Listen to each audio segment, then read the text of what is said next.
আসসালামু আলাইকুম।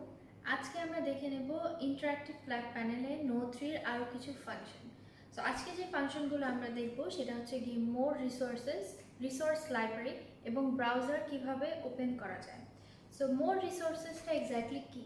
মোর রিসোর্স হচ্ছে গিয়ে আপনি যখন এই নোট 3 এর ভিতরে যেসব কন্টেন্টগুলো লিখেছেন বা রেডি করেছেন, তো তখন আপনি চাচ্ছেন যে এটাকে আপনি শুধু নোট 3 এর ভিতরেই সেভ করে রাখতে, যাতে আপনি নেক্সট টাইম যখন ইন ফিউচারে ইউজ করবেন ওইটাই আপনার সাথে সাথে এখান থেকেই আপনি অন করে নিতে পারবেন।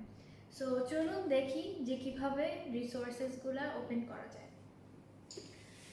সো রিসোর্সেস ওপেন করার জন্য ট্রেজার বক্সে চলে যাবেন। ট্রেজার বক্স থেকে মোর রিসোর্সে যাবেন। মোর রিসোর্সে গেলে এখানে আপনারা দেখতে পাচ্ছেন অলরেডি দুইটা ফাইল আমি আগে অ্যাড করেছি।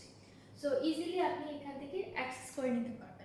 অথবা যদি আরও ফাইল অ্যাড করতে চান, জাস্ট প্লাস সাইনটা চাপ দিলেই ডিফারেন্ট আপনার যত ফাংশনস আপনি অ্যাড করতে যাচ্ছেন সব কিছু আপনি এখান থেকে অ্যাড করে নিতে পারবেন। সো ফর এক্সাম্পল আমি এটা এখানে অ্যাড করে রেখে দিলাম। কত ইজি ওয়েতে আপনার অ্যাড হয়ে গেল। এখন আপনি হয়তো বা চাচ্ছেন যে এটাকে আপনি আপনার নিজের পার্সোনাল ফেভারিট অথবা নিজের লাইব্রেরিতে সেভ করে রাখতে চাচ্ছেন। সেই ক্ষেত্রে আপনি এখানে চলে যেতে পারেন রিসোর্স লাইব্রেরি। রিসোর্স লাইব্রেরিতে চলে গেলে এখানে আপনার অলরেডি এই ফাংশনসগুলো দেয়া আছে। সিস্টেম রেজলিউশন মাই রিসোর্সেস।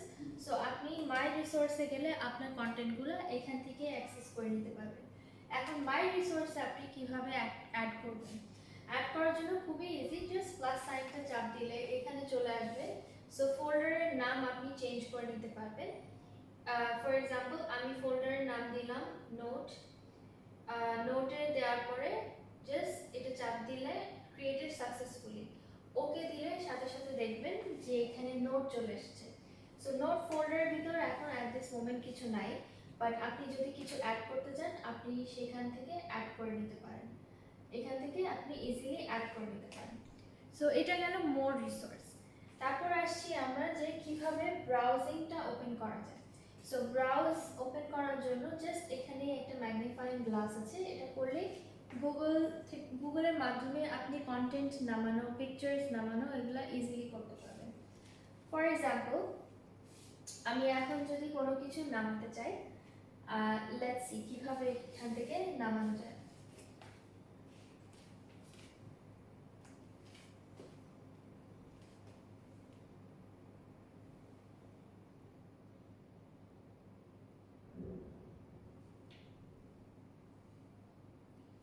এখানে দেখতে পাচ্ছেন অনেক ধরনের ছবি চলে এসেছে।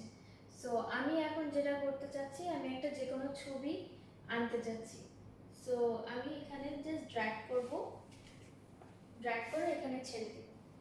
ছেড়ে দিয়ে এখানে আপনি দেখতে পারবেন যে অলরেডি ছবিটা অ্যাড হয়ে গেছে। অনেক ছোটোভাবে অ্যাড হয়েছে কারণ এটা ছবির রেজলিউশনের উপর ডিপেন্ড করে। সো এটাকে আপনি যেভাবে এডিট করতে চাইলে এডিট করতে পারেন।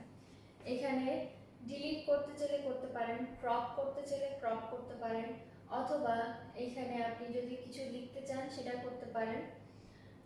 বা এখানে আরও অপশন আছে, যেরকম পিছনে যদি আপনি লেয়ার মুভ করতে চান তাহলে পিছনে চলে যাবে ছবিটা আর লেখাটা সামনে চলে আসবে। তারপরে লক করতে চাইলে লক করতে পারেন, এক্সপোর্ট ব্যাকগ্রাউন্ড হিসেবে সেট করতে পারেন, রিসোর্স লাইব্রেরিতে অ্যাড করতে পারেন। এখানে দেখতে হবে যে রিসোর্স লাইব্রেরিতে অলরেডি অ্যাডেড কিভাবে করা যায়। সো এখানে ক্লিক করলে রিসোর্স লাইব্রেরিতে অ্যাড হয়ে গেল।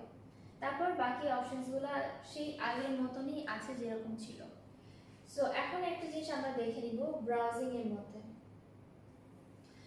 সো ব্রাউজিং এর মধ্যে আপনারা দেখতে পারবেন এখানে একটা কেচি সাইন আছে। সো এই কেচি সাইনটা চাপ দিলে যেটা হবে সেটা হচ্ছে কি আপনার ক্রপ করার সিস্টেম চলে আসবে।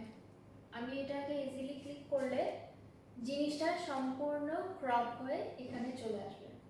ছোট বড় আমি করতে পারবো, এটাকে যে যতটুকু সাইজ মনে করি সাইডে নিতে পারবো, অন্য অপশনসগুলো ছোট করে নিতে পারবো, ছোট করে এখানে সাইডে নিতে পারবো।